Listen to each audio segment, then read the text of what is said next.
Bom dia, pessoal. Tudo bom? Bom, gente, me apresentar, eu sou engenheiro agrônomo, meu nome é Rodrigo Mício, eu trabalho no condomínio Santa Carmen, nós também somos cooperados da Sementes Oilema. Eu sou o gerente do condomínio hoje e fomos convidados para vir aqui partilhar com vocês um pouco das tentativas e erros que a gente também comete, né? Somos eternos aprendizes, acho que nosso setor é bastante dinâmico. Então a gente veio conversar um pouco com vocês aí do que a gente vem fazendo, principalmente nos últimos 4 anos no condomínio Santa Carmen, com relação a culturas de coberturas no sistema de produção de grãos. Bom, gente, para iniciar e vocês entenderem um pouco melhor a nossa realidade, hoje o condomínio Santa Carmen está dividido em 3 blocos. Então aqui nós temos a Fazenda Rio de Pedras e Mício, que são 2 áreas situadas próximas a barreiras, onde a gente tem um regime de chuva menor, a nossa média lá é em torno de 1.060 milímetros, porém com uma realidade distinta de boa parte do oeste da Bahia, é que a distribuição dessa chuva é muito ruim naquele ambiente. E foi esse ambiente que fez lá, há 5 anos atrás, com que a gente despertasse para a necessidade de proteção daquele solo, para nós conseguir viabilizar aquelas áreas cultivadas em sequeiro. Então, nós temos lá uma área irrigada, são 700 hectares irrigados. O total de cultivo desse bloco são 2.586 hectares. E vocês podem observar aqui, a tela não ajuda muito, mas nós tivemos um período forte de veranico aqui, do dia 15 de novembro, 16 de novembro, até por volta do dia 17 de dezembro. Então a condição de plantio foi delicada, foi inóspita. Depois disso a gente teve mais um período de estresse hídrico, mas no acumulado, essa área está com 452 milímetros, sendo que a nossa melhor área aqui nas placas, nós estamos com 515 milímetros acumulado, porém com uma distribuição de chuvas muito diferente. Então, nesse bloco aqui, a gente vem cultivando hoje soja, é a nossa cultura principal. Segunda cultura de maior importância econômica para nós é o sorgo semente, em parceria com a Corteva, na área irrigada. A gente faz milho com braquiária na rotação dos pivôs também, na segunda safra. E o restante das calcinhas e da Fazenda Mício lá em sequeiro, o principal cultivo nosso é braquiária e pânico, visando, depois da soja, essas coberturas prevalecem nessas áreas aí para a produção de palhada. Aqui a Fazenda Savaí, são 926 hectares, ela fica sentido Taguatinga, uma área que nós arrendamos no ano passado. Também com um regime de chuva melhor, ela também está com acumulado de 511 milímetros nessa safra, o histórico dela é por volta de 1.318 milímetros. E também veio de um estresse hídrico, que eu acho que a maior parte dos senhores também pegaram, a partir aí do dia 21 de dezembro até esse final de semana. Tivemos, graças a Deus, uma boa chuva em quase todas as nossas áreas já, e isso nos deu um alívio aí, uma respiração melhor.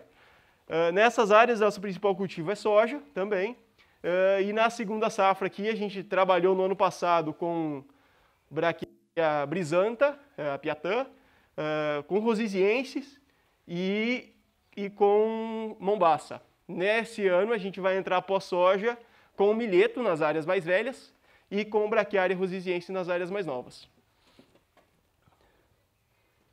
E esse aqui é o nosso bloco aqui nas placas, na Fazenda Nossa Senhora do Carmo, são 1.550 hectares de cultivo. A pluviometria aqui das placas já é melhor, 1.432 milímetros, porém essa safra também foi bastante manchada as chuvas aqui nas placas. No ano passado a gente já viveu isso, e nesse ano isso se repetiu novamente. Nós tivemos boas chuvas nas margens das serras, e à medida que as áreas vão se distanciando das serras, elas foram muito mais manchadas, iniciou mais tarde e ainda não regularizou. A gente ainda não teve uma chuva nas placas que você pudesse falar, choveu 30 milímetros na serra, e na Conquista, próxima ali Rio de Janeiro, também tenha chovido o mesmo volume. A gente ainda tem sido por chuvas em pancadas. Aqui nas placas, nós viemos nessa safra com coberturas com Braquiária rosisiense, Miyagi, Mombaça e Piatã. Para esta safra, como a gente tem, nossas melhores fertilidades estão aqui e a condição de chuva em abril melhores também estão aqui, a gente vai fazer uma boa área com milheto esse ano, por dois motivos. Um é por questão de pratilencos, que vem subindo nas áreas que a gente vem anos já rotacionando com braquiária. E segundo, para a gente tentar ter uma receita aí pós-soja, aproveitando aí esse momento também do mercado de escassez de milho, né? E as áreas mais novas vai com Braquiária rosisiense também. Bom, então, indo para o objetivo, qual a importância da cobertura de solo? Eu acho que o que resume bastante essa pergunta, eu acho que a cobertura de solo hoje é o nosso seguro agrícola mais barato que nós temos. A gente tem gasto hoje nas braquiárias e pânico por volta de R$ 150 por hectare de investimento. E a gente tem conseguido melhorar a estabilidade produtiva dessas áreas, tolerar melhor os veranicos, ter uma emergência melhor nas condições adversas, porque a temperatura do solo é menor, a água fica armazenada por mais tempo, tem nos dado nas áreas com cobertura normalmente uma semana a mais de condição de plantio do que nas áreas que formam pouca cobertura, em função da umidade ser conservada nessas áreas. E mesmo que a gente tenha uma chuva torrencial depois do plantio, em uma situação um pouco mais adversa, onde tem palha, o risco de cascão é menor. Então, tudo isso favorece na fase inicial. Num segundo momento, na minha visão, nós temos dois grandes ganhos depois da emergência da soja. Primeiro, a sanidade do bacheiro, onde nós temos uma palhada bem estabelecida, as plantas são mais sadias, a gente tem menos problema, principalmente nos monocultivos de soja, menos problema com cercóspora e septória. Isso é um ponto muito positivo. E o segundo, a gente reduz o fluxo de planta daninha. E num terceiro momento, a gente tem o benefício, a partir do R1 para frente, de redução de risco nas áreas que tem problema com o mofo branco. A gente tem uma incidência menor de conídeos, menor esporulação do mofo branco sobre as plantas de soja, em função da cobertura, e o melhor armazenamento de água e a melhor tolerância aos veranicos que a gente sofre no oeste da Bahia, né? Palha faz milagre? Não, ela é mais uma ferramenta que nos ajuda no manejo para a gente conseguir manter a saúde do nosso negócio, né? E a gente tem também consciência de que hoje a gente está, na verdade, aprendendo também o uso dos micro-organismos, dos produtos biológicos na agricultura. Tem muita coisa que a gente ainda não conhece, mas do que a gente já vem trabalhando com esses produtos, está muito claro que se não tivermos cobertura de solo, uma forma de produção desses micro-organismos no solo e alimento para esses micro-organismos através do exudato da matéria orgânica, nós não vamos ser eficientes no uso dessa ferramenta biológica em sulco de plantio ou via pivô, se for uma área irrigada, porque esses micro-organismos precisam do ambiente para sobreviver e para se multiplicar. Certo? Acho que esses são os principais pontos. Então, aqui, algumas imagens ilustrando, né? A gente percebe que com a cobertura, nesse caso aqui é Mombaça, a gente consegue ter uma sanidade no bacheiro da planta muito melhor do que a gente não ter a cobertura e ter o respingo das gotas da chuva batendo no solo e respingando nas folhas da planta. Outro benefício, aqui foi um acaso que a gente arrancou uma planta lá no pivô 1, na Rio de Pedras. Esse pivô a gente veio com milho e braquiária, e depois do milho com braquiária a gente fez o teste com penetrômetro, estava compactado, nós subsolamos com o terros e plantamos soja. Essa planta, ela deu 62 centímetros de raiz, puxada na mão, né? Então a gente começa a perceber que, claro, isso não é fruto de uma única ferramenta, não é um único ano, são 4 anos que a gente vem intensificando esse trabalho com cobertura. Ainda estamos aprendendo, como eu falei para vocês no início, mas os frutos estão chegando. A gente está começando a colher o resultado desse trabalho, graças ao bom Deus. Então, ilustrando novamente, acho que é importante nós colocar. Nós somos a favor da escarificação. Por quê? Porque nas áreas em que nós temos problema com compactação, nós precisamos resolver esse problema. No sistema plantio direto, a gente é pregado que nós não devemos revolver o solo. Eu sou a favor, plenamente a favor. Porém, nós precisamos gerar pelo menos, hoje os pesquisadores falam em por volta de 14 toneladas de matéria seca por hectare por ano, para nós ter a agregação desse solo. E nós precisamos também conseguir subir o teor de matéria orgânica, certo? Eu acho que isso para o oeste da Bahia, com altas temperaturas, com umidade boa no período da chuva e solos arenosos na grande maioria, esse é o maior desafio que nós temos. Conseguir aumentar o teor de matéria orgânica dos nossos solos para nós conseguir chegar num patamar estável e não precisar escarificar. Então, o que nós temos feito no Santa Carmen é nos adequar para, se necessário, escarificar a cada 4 anos. Vamos fazer isso de maneira indiscriminada? Não, até porque isso é uma operação cara. Então, a gente está se organizando para fazer o levantamento de compactação do solo ao término de cada safra. Então, isso nos gera um mapa de áreas com necessidade de subsolagem e a gente monta um planejamento de escarificação de acordo com a necessidade de cada área. Eu acredito que isso vai ser por volta de 3, 4, talvez 5 anos no primeiro momento. Se nós conseguirmos fazer um bom trabalho com estruturação de solo, talvez daqui 8, 10 anos, a gente esteja falando de maneira diferente e não precise mais intervir com subsolagem. Né? E de um outro ponto, eu coloquei uma foto aqui para ilustrar também, é o grande benefício que nós temos hoje dos agentes biológicos atuando no sistema de produção, né? Então hoje a gente está usando no sulco de plantio em torno de 6 a 8 micro-organismos. Eu sei que tem muitos produtores também trabalhando com sistema de comunidade e isso precisa de um ambiente favorável para desenvolvimento, como eu coloquei para vocês no início. Senão o produtor vai gastar aí 50, 60, 80, 100, 120 reais por hectare sem conseguir ter o retorno dessa ferramenta. A ferramenta é boa, mas ela precisa ser bem manejada. Bom, aqui pessoal eu trouxe um pouco a ilustração do que a gente vem cultivando, das espécies que a gente vem cultivando no Santa Carmen. A gente vem trabalhando com Braquiária rusisiense, estamos preconizando o plantio dela na entrelinha da soja, trabalhando com 5 kg a 5,5 kg de semente por hectare, prezando de qualidade com VC mínimo de 80%, se conseguir um VC de 90% melhor. Benefícios que eu enxergo nessa Braquiária rusisiense.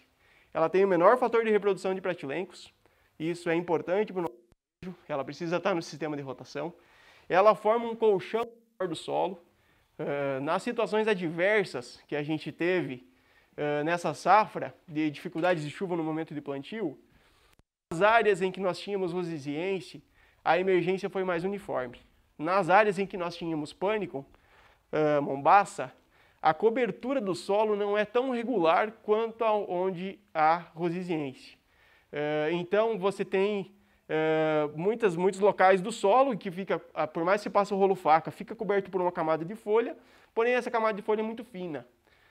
E a rusisiense, além de ela ter um sistema radicular mais agressivo, ela tem uma camada, ela forma uma camada superficial de palha mais uniforme do que a mombaça na minha visão. Claro que a mombaça também tem os seus benefícios. Braquiária piatã, ela é uma braquiária mais agressiva, a gente tem intensificado o uso dela nas áreas mais novas, área de 2º, 3º ano. Ela desenvolve melhor do que a rusisiense, em condição de menor fertilidade ela tem uma arrancada melhor. Exige mais, a gente também tem trabalhado com 5 a 5,5 kg de semente por hectare, buscando VC mínimo de 80%. Porém, ela é mais exigente no uso na dose de glifosato na dessecação. Então, a gente não tem baixado aí de 2 kg por hectare de WG para conseguir fazer um bom manejo dela. A mombaça, nós colocamos nas melhores áreas de fertilidade, a produção de massa de parte aérea dela é fabulosa, ela cresce muito rápido. exigente em glifosato na dessecação. A gente tem associado também nessas áreas de cobertura de gramíneas o uso de cletodin em função do manejo de amargoso, em função, como a gente tem braquiária no sistema, depois, logo após a colheita da soja, a gente acaba tendo uma ou outra planta de amargoso e precisa fazer o controle no momento da dessecação. E o fator que na minha visão, é um ponto de atenção com os pânicos, é o fator de reprodução de pretilencos, que multiplica e pode aumentar em um ciclo de mombaça ou de miag até 8 vezes a quantidade de pretilencos que nós temos no solo. Então, isso é um ponto muito importante para a gente monitorar.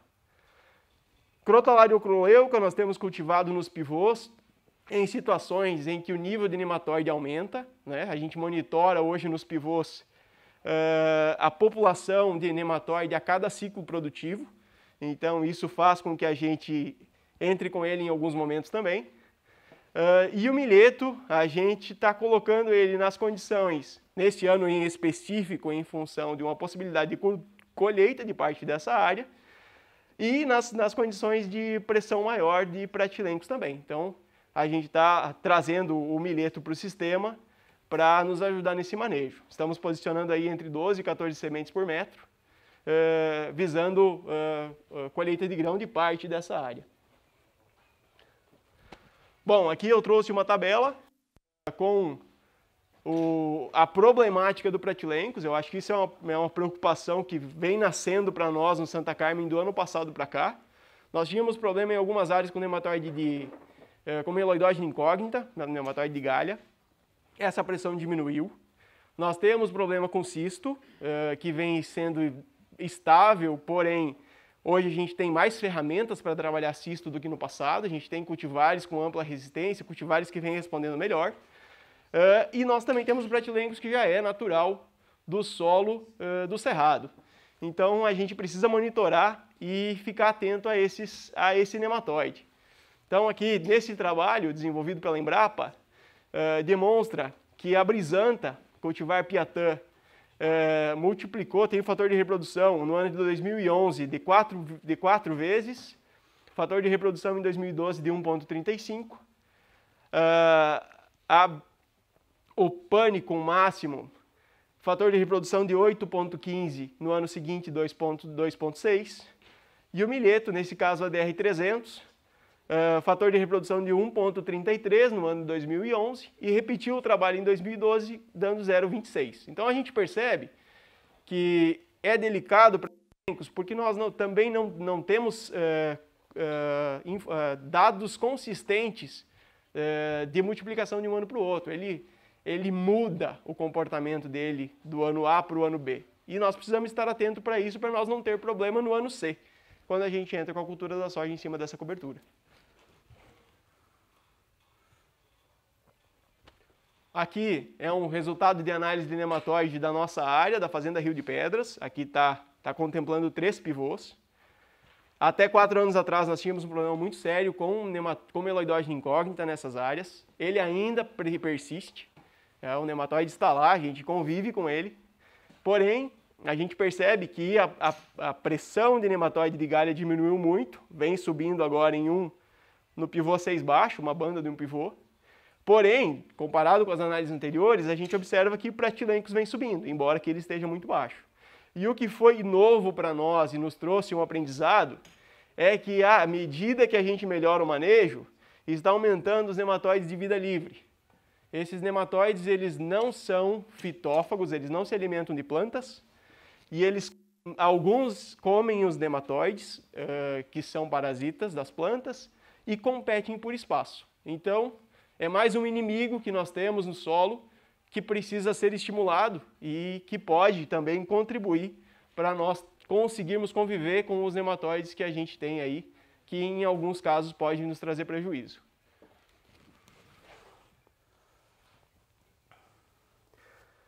Então, pessoal, na nossa realidade, com áreas com regime de chuva menor, onde a chuva corta mais cedo, nós iniciamos lá em 2016, 2017, preconizando sobre a semeadura. Montamos os sistemas KS nos pulverizadores para distribuição de semente e tivemos nos 2 primeiros anos por volta de 30% de sucesso. Em algumas dessas áreas nós colhemos a soja e entramos plantando braquiária com as plantadeiras. Mas nós tivemos casos em que depois da colheita da soja não choveu mais. E aquela semente ficou lá até vir a chuva do ciclo seguinte e a gente dessecar a braquiária em início de perfilhamento para poder plantar soja no ano seguinte. Então a gente optou por iniciar um projeto e começar a trabalhar sobre a semeadura da nossa cobertura na entrelinha da cultura da soja. Hoje a gente tem 3 equipamentos destes para atender a necessidade. Aprendemos também nesse último ano que plantar braquiária ou mombaça exige a mesma atenção que o plantio da soja.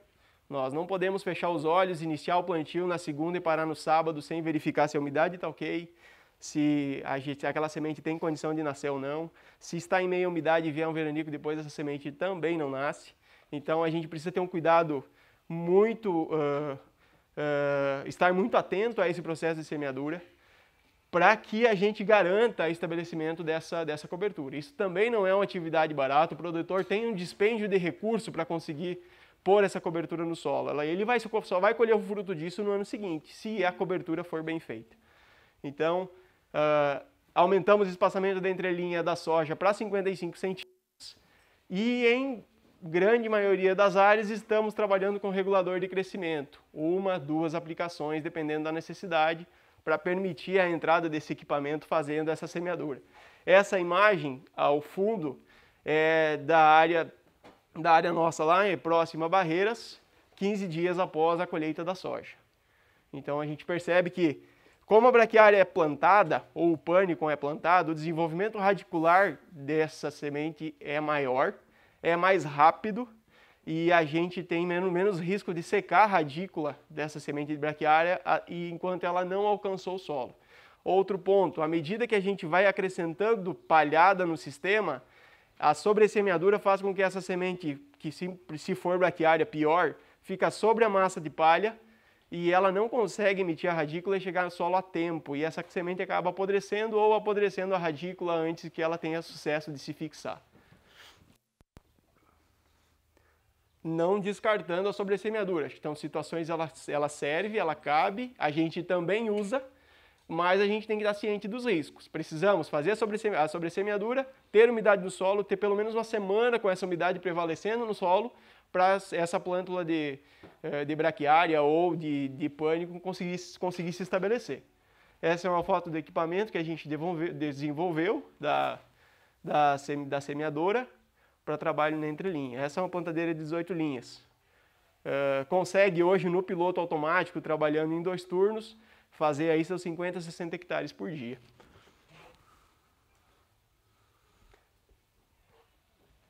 Outro ponto que a gente também melhorou a partir do ano passado para cá foi o investimento em um rolo faca. Esse equipamento ajudou a melhorar a nossa plantabilidade, né, que o Giovanni estava falando lá no stand anterior. A gente tem, no pânico principalmente, a formação de touceira, dependendo da época de dessecação. Na braquiária piatã também. Então, esse equipamento se faz necessário. Percebemos também que nas áreas com maior fertilidade, com perfil em áreas que eram algodão há poucos anos atrás, e que tem um regime de chuva melhor, a gente pode rolar essa mombaça, no caso essa foto é mombaça, a gente pode rolar essa mombaça meados de julho, a gente vai ter mais uma formação de palhada, por volta aí de seus 30 centímetros, ela ainda desenvolve e a gente desseca, né? Então, dá mais um ganho aí de produção de matéria seca antes da dessecação, se a gente conseguir fazer essa intervenção antes da dessecação. Aqui nós temos a imagem do rolo faca também, em uma outra situação em que foi dessecado e rolado posteriormente, visando plantabilidade, isso mais próximo agora do plantio. E aqui eu trago algumas dificuldades que a palhada traz para o nosso manejo. Aqui é uma área de milho com braquiária, que a gente sofreu para conseguir plantar nesse ano, especificamente aqui é o pivô 1. Fizemos adaptação em todas as plantadeiras do sistema de limpa-trilho, com o objetivo aqui, que o Giovanni também já citou na palestra anterior, de ciscar a palha, não removê-la totalmente, mas dar condições para que a semente consiga ficar em contato com o solo e a gente tenha uma profundidade uniforme de semente. Acho que isso é um ponto muito importante que a gente precisa considerar no momento de plantio em cima de palhada pesada. Nós trabalhamos todo o plantio com sulcador na plantadeira, para também auxiliar na limpeza desse sulco de plantio, porque o disco de corte, quando ele corta, se o solo estiver fofo, ele enterra, ele não consegue tirar toda essa palhada na volta do disco, e então o limpa-trilho auxilia nesse trabalho final para que o disco de semente consiga formar um bom leito de semeadura. Então aqui é uma foto da área pós-plantio, vocês veem que tem as linhas aqui nítidas aí depois da passagem da plantadeira. E essa é a imagem da foto após 25 dias de emergência, naquela condição de palha. É trabalhoso, é difícil, limita a operação, então a gente precisa se adaptar a ela. E um ponto que eu trago, que na minha visão é muito importante, também linkado com o que o Giovanni citou na palestra anterior, no plantio sobre a palha é ainda mais importante o monitoramento do plantio. Muito importante a gente avaliar a profundidade de semente. Aqui nós temos o fator envelopamento ainda, que acaba agravando a situação. Tem risco de dupla, tem risco de falha, tem risco de envelopamento e tem risco de sementes ficarem superficiais. Também por a condição de palhada fazer com que o disco suba dependendo da situação e da maneira que estiver sendo usado. Então o monitoramento do plantio ele é constante e é necessário para que a gente tenha sucesso na implementação da próxima safra. Senão de nada adianta a gente fazer uma palhada, buscar melhorar o manejo do nosso solo se nós tivermos um stand da cultura seguinte comprometido, com falha, com buraco, que aí nós não vamos conseguir colher esse investimento que a gente fez em cobertura de solo. Então aqui, a atenção com a distribuição da semente da soja no sulco de plantio, coeficiente de variação, envelopamento de semente sobre a palha e a uniformidade de profundidade da semente. Então aqui, outro ponto que nós aprendemos também nesses últimos anos, para a gente evitar plantar em cima da linha da braquiária, a gente montou as plantadeiras com número de linhas ou múltiplas das plantadeiras de soja, e a gente coloca a braquiária na entrelinha da soja e no ano seguinte a soja na entrelinha da braquiária. Então a gente vai cortar apenas folha, não vai cortar caule da planta de braquiária. Isso faz com que a gente tenha uma deposição melhor da semente no sulco de plantio e a gente não tem carrinho passando por cima de linhas de braquiária oscilando a altura da profundidade da semente e com isso também fazendo com que a semente comece a picar dentro do condutor de semente. Isso também melhora a distribuição da soja no ano seguinte. Aqui é uma imagem da soja logo após a emergência. Percebam, aqui é a mombaça. A mombaça ela ainda fica, mesmo passando o rolo faca, ela ainda fica alguns talos, né? Então a soja fica na entrelinha, desenvolve normal, sem ter aquele risco que o Giovanni citou também na palestra anterior do estiolamento das plantas. E isso aqui é o que a gente espera, gente. A gente trabalha bastante, se dedica para nós ter uma lavoura uniforme, com plantas com caixa cheia, sem uma planta dominada pela outra por problema de distribuição, todas com o mesmo porte, que o produtor do oeste da Bahia tem feito em fertilidade, em correção, em cobertura e conseguindo aí seguir o seu negócio e seguir investindo. Tá bom, gente? De minha parte é isso. Agradeço a atenção de vocês e estamos aí para qualquer pergunta, qualquer dúvida, qualquer compartilhamento. Obrigado.